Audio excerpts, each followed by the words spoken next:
where players can play better. So as far as I'm concerned, I'll leave it there. Coach to coach, my friend. Fizz, what is your takeaway from Doc's words? Okay. Oh, no, I thought Doc handled it perfectly. You don't want to go down that rabbit hole of back and forth banter about whose fault it was and blaming each other and all that stuff. And he's right. When you lose, it's everybody. Obviously, the coach he's got that volatile gig that is often, the one that takes the scrutiny. But ultimately, everybody had a hand in going down, losing a 3-1 lead. So let's just be real about that part of it. And I think that it's important when you're a player and you're upset about how you're being used in the moment. It's a two-way street when it comes to conversation. You got to go to the coach's office and say, hey, how can we make this better? I remember Julius Randle walking into my office when we were really struggling, trying to get him, to really unleash. And he came to talk to me, and we talked about how we can get him playing better basketball, how we could work together on that. It's not always the coach having to go to the player. So I just think it's not a good look for Paul George doing this publicly and putting blame just on Doc. I think that's better off said behind closed doors. Yeah, look, Rach, when Paul made those comments last week, I think a lot of people took the stuff he said about adjustments and coaching to be the main thing.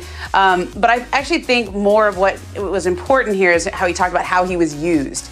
He said, I was used like J.J. Redick or Ray Allen. It was all pin downs. And I know that was a constant source of frustration for Paul last year. Now, when the people who do statistical analysis broke that down, it actually wasn't right.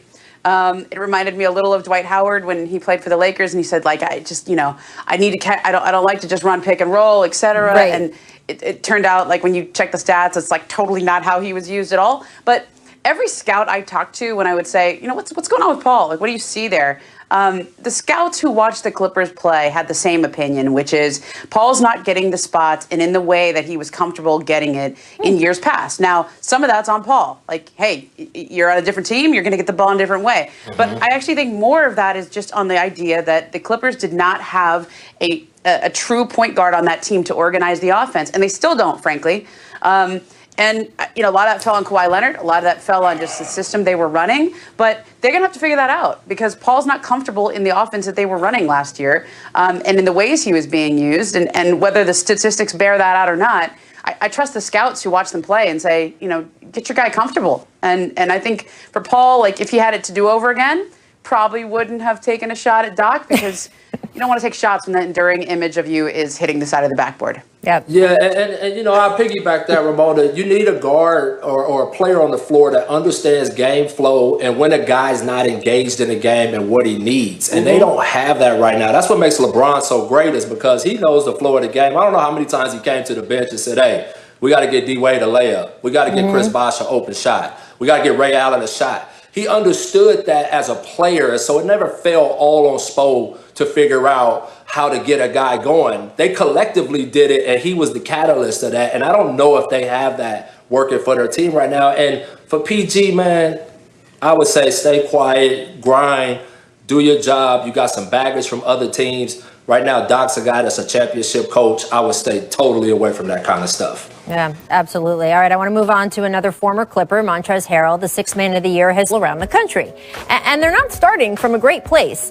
When teams started COVID testing to prepare for training camps, nearly 9% of players tested positive, a number that would be catastrophic if it continued throughout the season. So how do officials make sure it doesn't? Well, this weekend, the league dropped a 158-page memo detailing the new rules. That was an expansion on the 138-page memo they dropped last weekend. And here are some of the rules they talked about. Players and staff are no longer allowed to go to any bars, lounges, or clubs, even when they're at home and on their free time.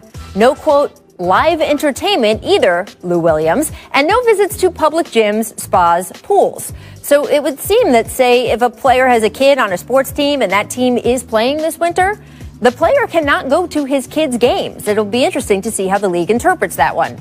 No indoor social gatherings that exceed 15 people either, so watch out for that Super Bowl party. And the rules get even more strict when teams are on the road. Players can't use the hotel gym, for example, unless the hotel has closed it to all other guests during the team's entire stay and sanitizes it between each use. There are rules for where and how players can eat, rules about mask wearing, testing, quarantining, and teams who break the rules, intentionally or not, the NBA says it could levy fines, suspensions, or loss of draft picks. Games could be forfeited. Individual players could see their game checks docked. And the league will also be doing unannounced spot inspections of team facilities to make sure they are in compliance too. So is all of this going to work? Yes and no. The NBA has so far been the most thoughtful sports league in America when it comes to COVID, from the experts they're working with to the protocols that they have put in place. But this is a virus that has a Rasheed Wallace-like disregard for officiating. And no matter how many rules there are, the positive tests are going to come. The games will be disrupted. So no, Toto, we're not in the bubble anymore. There are no ruby slippers to click together, just a lot of patience and a lot of crossed fingers as what could be the NBA's most chaotic season is set to begin. Coach Fizz, this is a lot. As a coach, if you were in the position of trying to manage players dealing with all this, how enforceable even are all these rules? Well, I think you have to have those rules in place. I mean, you're trying to pull off something that's nearly impossible. So you do have to have those things in place. But you just really would hope that people would take this seriously enough that they wouldn't put themselves in those positions to jeopardize not only their health and other people's health and lives, but your profession, your craft. A lot of people are going to suffer just because of irresponsible decisions. I think that's going to be what it comes down to, is the personal responsibility of everyone doing their job to make sure that everyone stays safe. The same thing we've been asking the whole country to do, right? But I think the next step is going to be, what is the NBA going to do when a guy gets sick? How are they going to handle that? And then how are they going to track that and keep the league moving forward as they try to get 72 games accomplished? I think all of that stuff is going to be something that the league is going to have to figure out as they go. But I do think having a strict situation in place to start is the way to go. And then you can always adjust from there. You know, Rach, I think this is going to come down to players keeping each other accountable. This is what's happened in every other sport. I remember when baseball started up and the Marlins had a big outbreak, and there were several other teams that were disrupted by it, and it almost looked like baseball wasn't going to get off the ground. And I think the tipping point was really the Cleveland Indians situation, when you had Mike Clevenger and the other pitcher go out. And their teammates really called them out. And I remember talking to Kenley Jansen from the Dodgers at the time, and he said, if we want to have a season, if we want to do any of this, we've got to keep ourselves accountable. And I think, I've heard about we made fun of the snitch line, okay, in Orlando.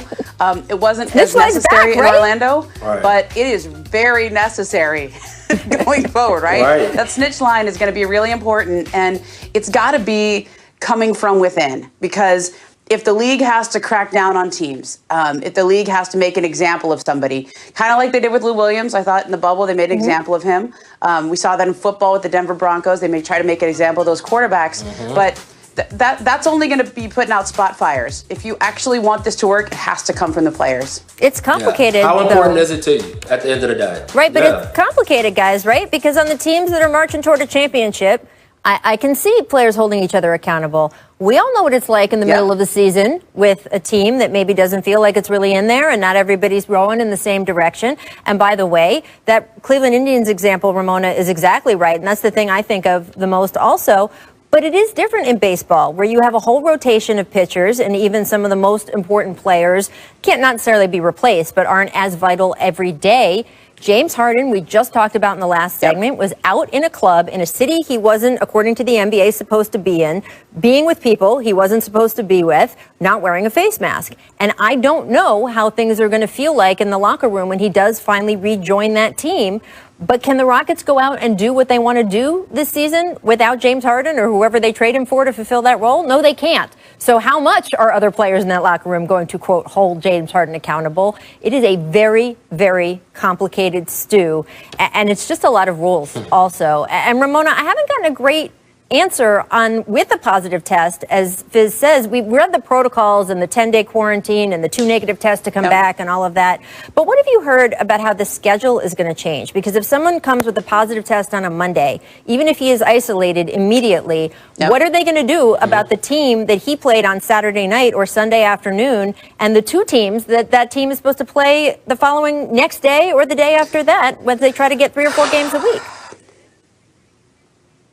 Yeah, I mean, that's going to be the big question going forward, because, in the NFL, you can isolate close contacts and you have all week to do it. You have the benefit of time. In the NBA, you don't have that. And they've tried to mitigate this a little bit by having more of a baseball schedule where you have sort of 2 games back to back. So theoretically, it would only be 1 team that you played. So you're not going to have every night a new team that we're worried about. But I just think back on that night when Rudy Gobert tested positive, March 11th, where somebody put this graphic up on Twitter of like how many teams the Jazz had played in the last 14 days and how many teams those teams had played in the last 14 days. And it was basically the whole league. Right. So, I mean, this is a house of cards. And, if you think about the way the nature of how this is structured. Now, I'll tell you this. I know one team that has been dealing with this, and because of HIPAA laws, I can't say which player it is. But this team, there was a player that tested positive that had practiced with some teammates, and they've kind of been sweating it out this week to see if any more of them, this is away from the court, but they sweating it out to see if any more of them test positive. Turns out they're all okay. Everybody was fine.